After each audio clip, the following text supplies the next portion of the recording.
Imagine you're me, a regular dad, a skeptic even, who never thought twice about ghosts or the supernatural. My wife, Julie, thought it would be fun to spend the weekend in a haunted house. She wanted to give our kids, Max and Emma, a thrill, an adventure, something they'd talk about for years. So we packed up, loaded into the car, and drove to the old Miller mansion, an abandoned Victorian hulking on the edge of town. As we approached, the air turned stale, a heavy smell of wet earth clinging to it, like the house was warning us to keep our distance. The kids, all giggles and excitement, were poking fun at the creaky old structure as we walked up the steps. I'll admit, I wasn't too worried.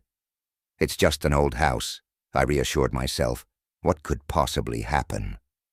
The house had been empty for over a century, and it looked every bit of it. Dust floated in the dim light coming through cracked windows.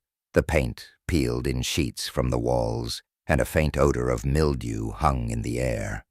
But something else, too, something sweet and cloying, like rotting flowers.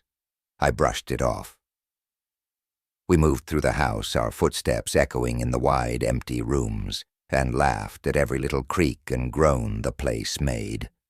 But things changed after sunset. Darkness wrapped the house in a thick silence, a silence that seemed too complete, too absolute. Even our footsteps felt muffled, as if the air had grown denser. Shadows shifted in strange ways, almost like they were watching us. Max, who'd been playing the tough guy all evening, was the first to go pale. "Dad," he whispered, pointing toward the end of the hallway where an open doorway led into the darkened parlor. "There's someone there." I looked, but the room was empty. Just shadows pooling in the corners, stretching out like fingers. "Probably just your imagination, buddy," I said, trying to keep my voice steady. But I wasn't so sure. That's when the cold spots began, icy patches that pricked our skin as we moved through the house. The kids laughed it off at first, but the cold was unnatural, seeping into our bones, chilling us from the inside out. And then we heard it. Soft at first, barely audible, a whisper, like someone talking just out of earshot. We strained to listen, but the words were garbled, as if caught in a loop. Emma grabbed my arm, her face pale. Julie was starting to look uneasy. "Maybe we should go," she said, glancing around. I laughed, trying to brush it off. "Come on, babe, we just got here." But just then, we all heard it. Footsteps, heavy and slow, coming from upstairs. My heart pounded. This was an old, empty house. There shouldn't have been anyone else here. We stared at each other, trying to make sense of it. I glanced at the kids and saw the fear in their eyes.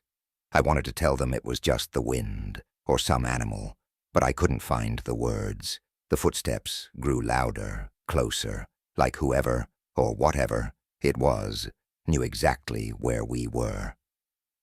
Max whispered, "Dad, what if it's, you know?" He didn't have to say it. We all felt it. This wasn't a living person. Julie grabbed my hand, squeezing it so tight her knuckles went white. I whispered, "Let's go." Quietly. We edged toward the front door, but when I tried to open it, it wouldn't budge.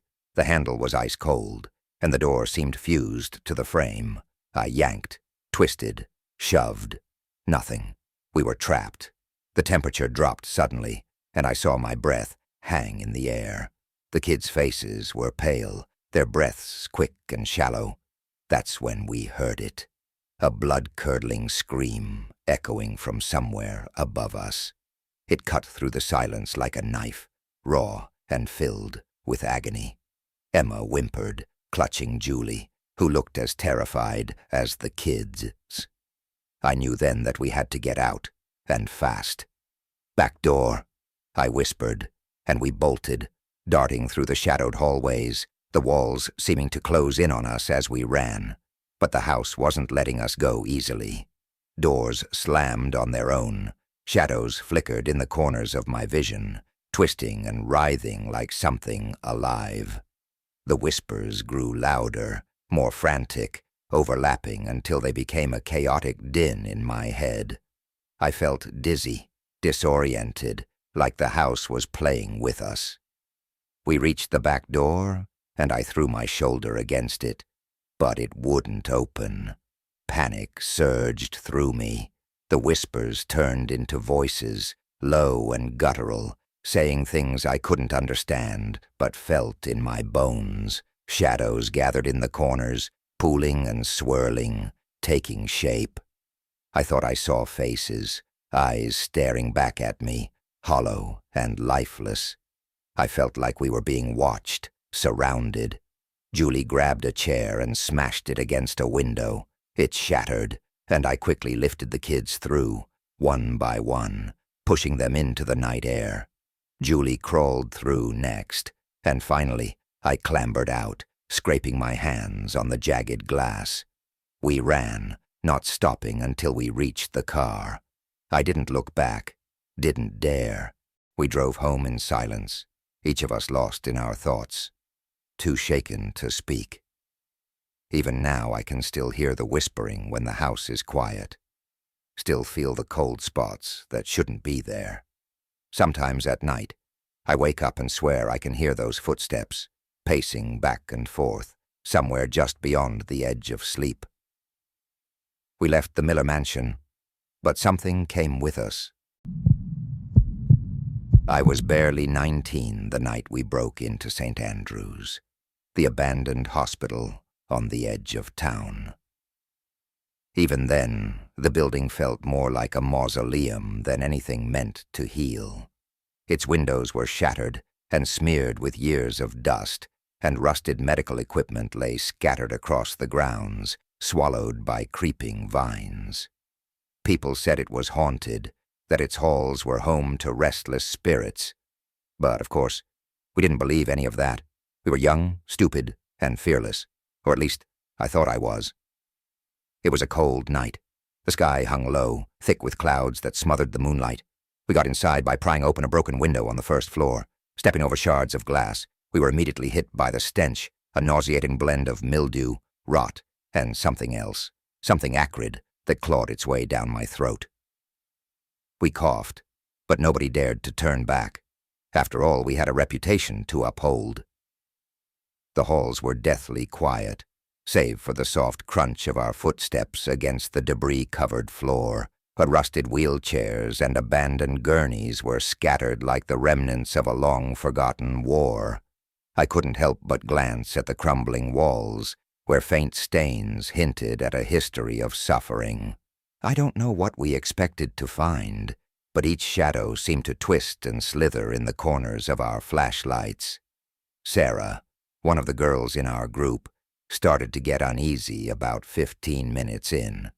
She kept rubbing the back of her neck and whispering that we should go, but we brushed her off.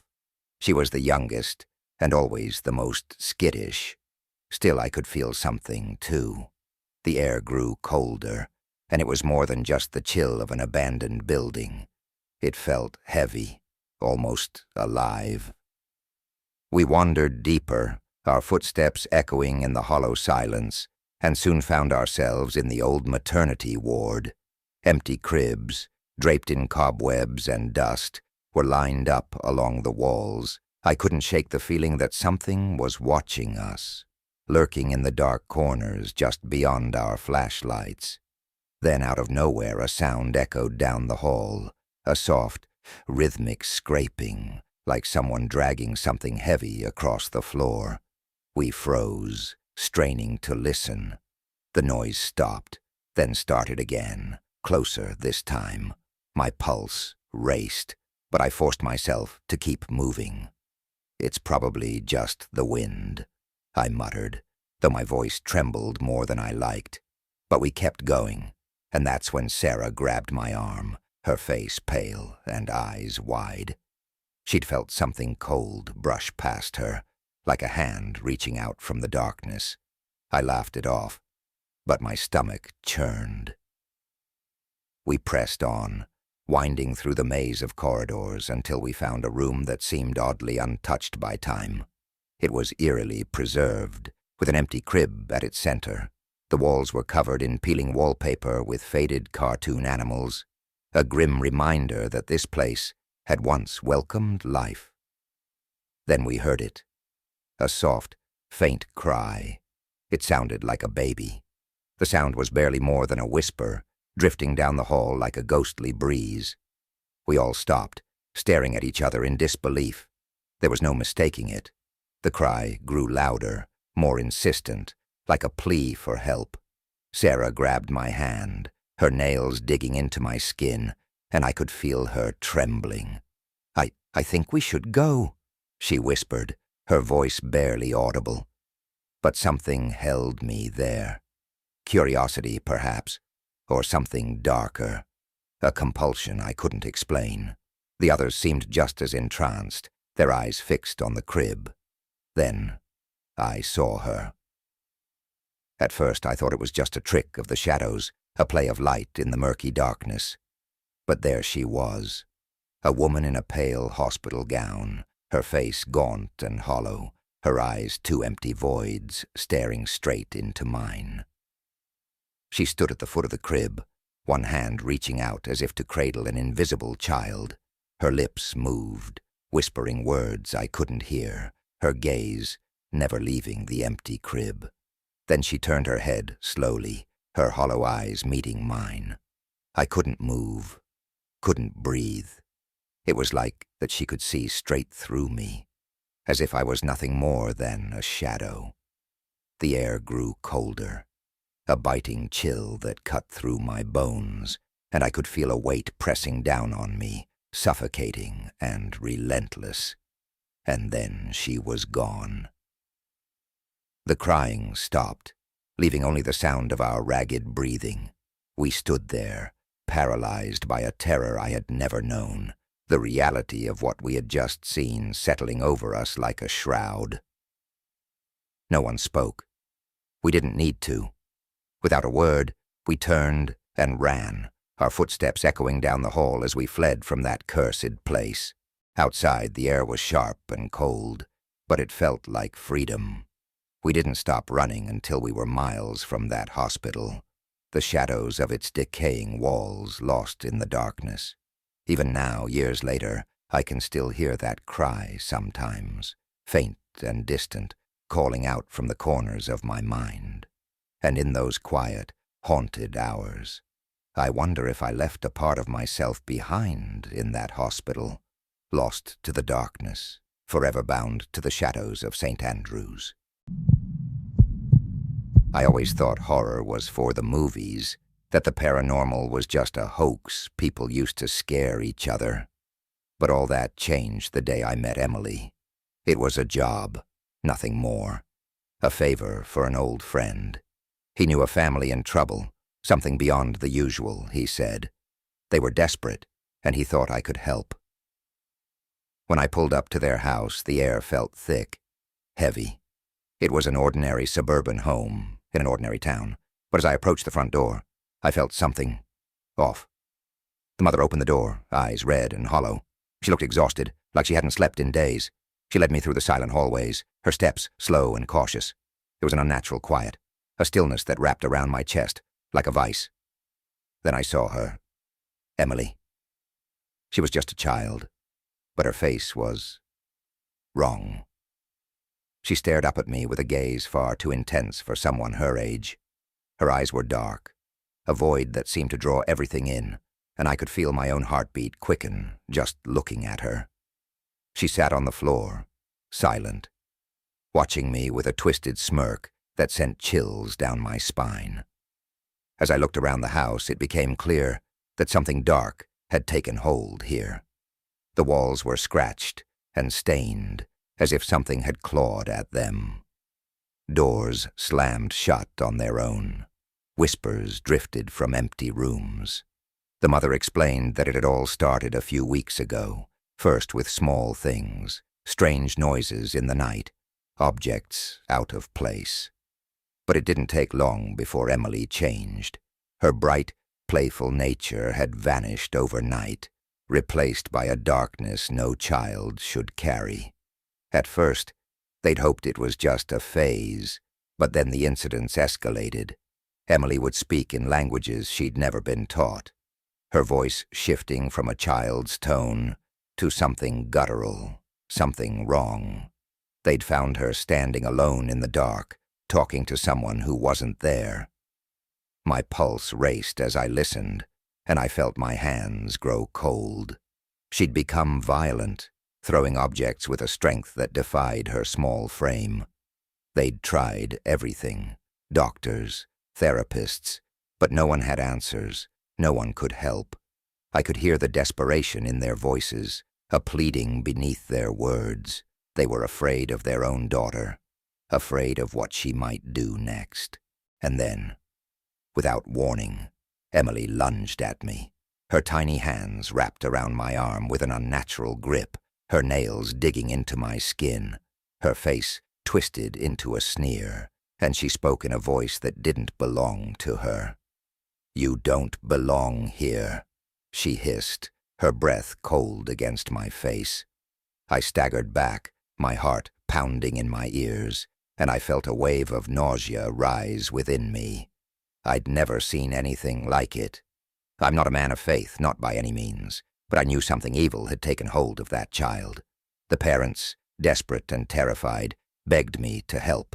So I did the only thing I could think of. I called Father Michael. Father Michael was an old friend, a man with a deep faith, and someone I knew had seen things beyond the natural world. When he arrived, the look on his face told me he could feel the darkness, too. He barely spoke as he began preparing, his hands steady as he gathered his tools, a worn crucifix, a bottle of holy water, a small Bible, its pages frayed from years of use. The family and I watched in silence as he began the exorcism. Emily thrashed and screamed, her body contorting in ways I didn't think possible. Her voice shifted from a low growl to a piercing scream, the sound echoing through the house, filling every corner with an unholy resonance. As Father Michael recited his prayers, I saw Emily's eyes roll back, her face twisted in fury. She spoke in tongues, languages that hadn't been heard for centuries. She mocked him, taunted him, and a chill ran down my spine as I saw the raw hatred in her eyes. This wasn't Emily. This was something else, something ancient and evil. The air in the room grew colder, and I could see my breath clouding in front of me. Shadows danced along the walls, shifting and writhing as if alive, and the whispers grew louder, a cacophony of voices swirling around us. Father Michael didn't waver. His voice grew louder, firmer, his faith unwavering as he commanded the entity to leave. But it resisted. Emily's small body shook violently, her limbs bending at impossible angles, her screams reverberating through the walls. She laughed, a cold, cruel sound that echoed in my mind long after it stopped. I wanted to turn away, to leave, but I was rooted to the spot, paralyzed by a fear unlike anything I'd ever known. And then suddenly, there was silence. Emily's body went limp, her eyes fluttering shut as she slumped to the floor. The oppressive weight in the room lifted, the darkness receding, leaving only the faint echo of her last, blood-curdling scream. We stood there, the silence heavy, our breaths ragged as we took in the aftermath. Emily lay still, her face peaceful, her expression innocent once more. But I knew that peace was fleeting. The scars of what we'd seen, what she'd endured, would never truly fade. The family thanked Father Michael, their gratitude mingling with a lingering terror that would haunt them long after that night. As I left the house, the darkness still clung to me, a reminder that some things are better left unseen, that evil can hide in the most innocent places. I haven't been able to forget her face, that twisted smirk, those empty eyes. Every time I close my eyes, I see her staring back at me, a reminder of the darkness that lies just beyond the veil of our understanding. And I know, deep down, that it's only a matter of time before it finds me again.